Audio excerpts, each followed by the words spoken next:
Current ఛార్జీలు మరింత తగ్గనున్నాయి. AP ప్రభుత్వం ఏపీ రాష్ట్ర ప్రజలకు ఒక గుడ్ న్యూస్ చెప్పింది. ఇది భారీ గుడ్ న్యూస్గా ప్రజలందరూ కూడా భావిస్తూ ఉన్నారు. అయితే ఇది వచ్చింది సమ్మర్ సీజన్లో కరెంట్ ఛార్జీలు అనేవి మరీ భారీగా పెరిగిపోతూ ఉంటాయి. సామాన్యుల మీద ఈ భారం అనేది ఎక్కువగా పడుతూ ఉంటుంది.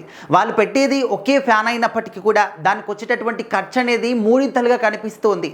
అండ్ సంవత్సరం పొడవునా కూడా సంవత్సరం అంతా వచ్చినటువంటి బిల్లు ఒక ఎత్తు అయితే ఈ యొక్క సమ్మర్ సీజన్లో వచ్చేటటువంటి కరెంట్ బిల్ ఇంకా ఒక ఎత్తుగా భావిస్తూ ఉంటారు. అండ్ సామాన్య ప్రజలు వాళ్ళు తినడానికి అంటే ఒక పూట ఫుడ్ తినడానికి వాళ్ళు రోజంతా కూడా కష్టపడుతూ ఉంటారు. సో అలాంటి వాళ్ళకి కరెంటు బిల్ అనేది ఇంకా ఎక్కువగా భారంగా మారుతుంది. సో ఇలాంటి సందర్భాల్లో ప్రభుత్వం సైడ్ నుంచి మాత్రం అలాంటి ప్రజలందరికీ కూడా ఒక భారీ గుడ్ న్యూస్ చెప్పిందనమాట. సో ఇప్పటికే కూటమి ప్రభుత్వం అధికారంలోకి వచ్చిన తర్వాత కరెంటు ఛార్జీలు అనేవి తగ్గించింది. సో ఇప్పుడు ఏంటంటే మరింత తగ్గిస్తాము అనే విధంగా కూడా వాళ్ళు స్వయంగా చెప్పడం జరిగింది సీఎం చంద్రబాబు నాయుడు గారు.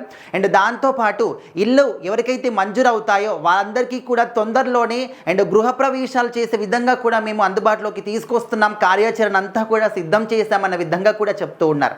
అండ్ కలెక్టర్లందరికీ కూడా ఆల్రెడీ మేము ఆదేశాలు జారీ చేశాము. ఇప్పుడు రానున్నటువంటి ఉగాది లోపుగా 2,50,000 ఇళ్లకు గృహప్రవేశాలు చేయిస్తాము, ఇది నా మాట అంటూ సీఎం చంద్రబాబు నాయుడు గారు అందరి ముందు కూడా చెప్పడం జరిగింది.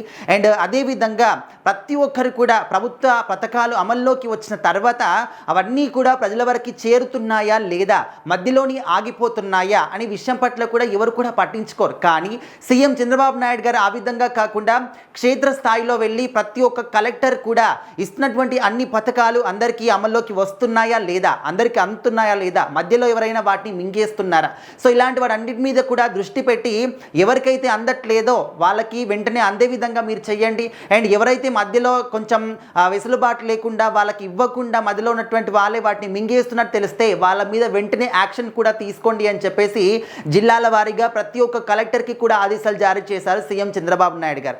సో ఇలాంటి నాయకత్వం అనేది ఖచ్చితంగా మనం చాలా తక్కువ స్టేట్స్లో చూస్తూ ఉంటాం. అండ్ ఏపీ రాష్ట్ర ప్రజలు కూడా చాలా చాలా హ్యాపీగా ఫీల్ అవుతూ ఉన్నారు. ఇచ్చినటువంటి సూపర్ 6 ఏవి అని చెప్పేసి డైలీ చాలా మంది కూడా వీళ్ళంటే పడని వాళ్ళు, వీళ్ళంటే అపోజిషన్లో ఉన్న వాళ్ళు ఎప్పుడు కూడా మాట్లాడుతూ ఉంటారు. కానీ ఇప్పుడు వాళ్ళకు తెలియంది ఏంటంటే సీఎం చంద్రబాబు నాయుడు గారు ప్రతి ఒక్క పథకాన్ని కూడా అమల్లోకి తీసుకొస్తూ ఉన్నారు. అంటే అన్నీ ఒకేసారి తీసుకురావాలి, అన్నీ ఒకేసారి కావాలంటే ఎక్కడ కూడా సాధ్యపడదు. అది కూడా మనందరికీ తెలుసు. గత పాలనలో ఏపీ రాష్ట్రం అంతా కూడా అప్పుల కుప్పగా మారింది, వ్యవస్థలన్నీ కూడా చిన్నాభిన్నమయ్యాయి అని చెప్పేసి కూడా మనము స్వయంగా చూసాం. ఎవరో చెప్తే నమ్మాలి, ఎవరో చెప్పారనే విధంగా కాకుండా స్వయంగా మనమే చూసాం.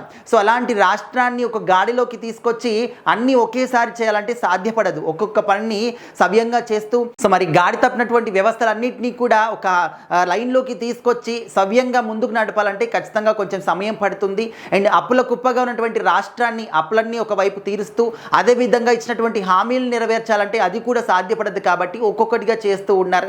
సో ఇప్పటికైతే చెప్పినటువంటి అన్ని హామీలు పథకాలన్నీ కూడా అమల్లోకి వస్తూ ఉన్నాయన్నమాట అన్నీ కూడా. సో మరి ఇప్పుడైతే ఏపీ రాష్ట్ర ప్రజలు కూడా చాలా హ్యాపీగా ఫీల్ అవుతూ ఉన్నారు. అండ్ ఈ ఉగాది నాటికి 2,50,000 ఇళ్లకు గృహప్రవేశాలు అంటే ఇది మామూలు విషయం కాదు. సో మరి ఆయన విజన్ కావచ్చు, ఆయన యొక్క ప్లానింగ్ కావచ్చు, ఏ విధంగా చేసుకుంటున్నారనేది క్లియర్గా ఈ మాటలు అర్థం చేసుకోవచ్చు. అండ్ అతి ముఖ్యంగా అందరూ కూడా ప్రతి ఒక్క నిరుపేదలు కూడా హ్యాపీగా ఫీల్ అయ్యేటటువంటి విషయం ఏదైనా ఉందంటే ఖచ్చితంగా కరెంటు బిల్లు అన్నమాట. సో మరి కరెంటు ఛార్జీలు అనేవి చాలా తగ్గించనున్నారు అని చెప్పేసి కూడా తెలుస్తుంది. మరి ఈ విషయం తెలిసిన తర్వాత రాష్ట్ర ప్రజలందరూ కూడా హ్యాపీగా ఫీల్ అవుతూ ఉన్నారు. మరి చంద్రబాబు నాయుడు గారి యొక్క నాయకత్వానికి మీరు ఏ విధంగా ఫీల్ అవుతున్నారనేది కూడా ఖచ్చితంగా కామెంట్ చేయండి.